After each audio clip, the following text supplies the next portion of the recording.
লক্ষ লক্ষ হাফেজে কোরআনকে জবাই করে রক্তের গঙ্গা বইয়ে দিতে হবে, তা না হলে ভারতবর্ষ থেকে আল্লাহর কোরআনকে দূর করা যাবে না। চিল্লায় এখন ঠিক কিনা? এজন্য আল্লাহ বললেন, গোলাম ওয়ালাকাদ ইয়াসসারনাল কুরআনা লিযিকরি ফাহাল মিন মুদ্দাকির। আমি কোরআনটারে সহজ করে দিলাম পড়ার জন্য, বোঝার জন্য, মুখস্থ করার জন্য। সহজ করলো কে? এজন্য কোরআন পড়া দরকার আছে নাড়াই। হাফেজে কোরআনরা কি করে কোরআন মুখস্থ করে ফেলে? অনেক জায়গায় দাস্তারবন্দের প্রোগ্রামে আমরা যাই, হাফেজদেরকে পাগড়ি পড়াই। Officially they can lead the তারাবিহ সালাত, তারাবির নামাজে তারা ইমামতি করতে পারবে, এটার অফিশিয়ালি একটা ঘোষণা হিসেবে। গাজীপুরের এক প্রোগ্রামে আমি মাথায় পাগড়ি পরাচ্ছি এক বাচ্চার, এত ছোট্ট মাথা, পাগড়ি শেষ হয় না। তো আমি হুজুরে বললাম, হুজুর আসলেই কি হাফেজ হয়েছে, হেফজ করছে? হুজুর বলে, মোহতারাম দোয়া করবেন, এই ছেলেটা মাত্র 14 মাসে কোরআনে হাফেজ হয়ে গেছে। এর চেয়ে অনেক কম সময় আমি শুনেছি 10 মাসে 8 মাসে কোরআনে হাফেজ হয়ে যায়, আছে না নাই? আর আমার দেশের হাফেজরা এত মেধাবী, পৃথিবীর কোন ইন্টারন্যাশনাল কোরআনের কম্পিটিশনে যদি আমার দেশের হাফেজরা প্রতিযোগী হিসেবে বসে, তাদেরকে প্রশ্ন করে আটকাতে পারে এমন কোন পরিচালক, এমন কোন বিচারক আল্লাহর জমিনে পয়দা হয় নাই। আপনারা আমাদের নাজমুস সাকিবের নাম শুনছেন? 13 বছরের নাজমুস সাকিব, হাফেজ জাকারিয়া, হাফেজ তারিকুল ইসলাম, ফজলে রাব্বি আদেল। আপনারা কি পিএইচপি কোরআনের আলো প্রোগ্রামগুলো দেখেন রমজানে? দেখেন দেখেন।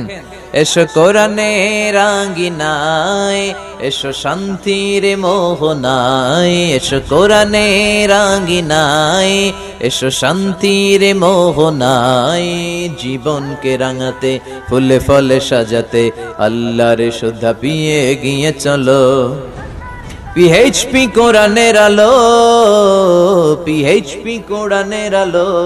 পড়েন আল্লাহু আকবার।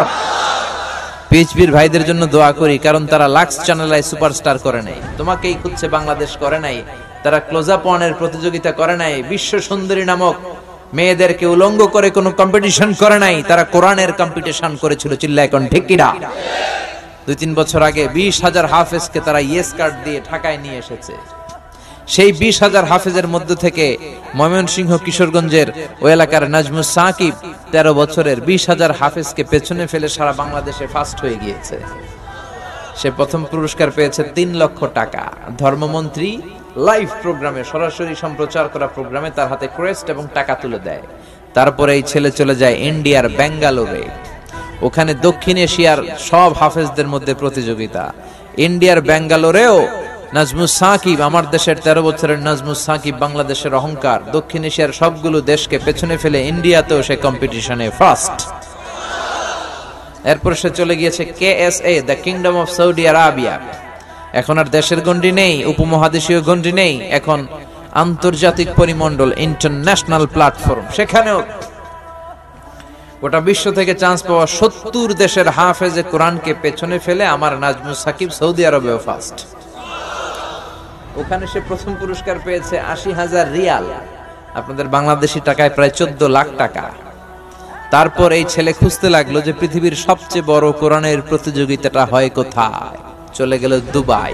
In terms of wealth and money, অর্থের মানদণ্ডে the biggest holy book Quran recitation competition located in Dubai. দুবাইয়ের সেই কম্পিটিশনে চলে গেল। সেখানে 70টা নয়, 80টা নয়, গোটা বিশ্ব থেকে চান্স পাওয়া 90টা দেশের হাফেজে কোরআনের মধ্যে প্রতিযোগিতা। সেখানেও আমার কিশোরগঞ্জের নাজমুস সাকিব, 13 বছরের এই নাজমুস সাকিব 90 দেশের তুখোর মেধাবী বাঘা 90 জন হাফেজকে পেছনে ফেলে দুবাইতেও ফার্স্ট। ওখানে সে পুরস্কার পেয়েছে 46,000 দিরহাম, আপনাদের বাংলাদেশি টাকায় প্রায় 1,30,00,000 টাকা। সুবহানাল্লাহ কইবেন না? কিন্তু রাষ্ট্রীয় পৃষ্ঠপোষকতায় দুঃখের সাথে বলতে হয়, ওদেরকে সম্মাননা ক্রেস্ট দেওয়া হয় না, ওদেরকে বঙ্গভবনে ডাকা হয় না, ওদের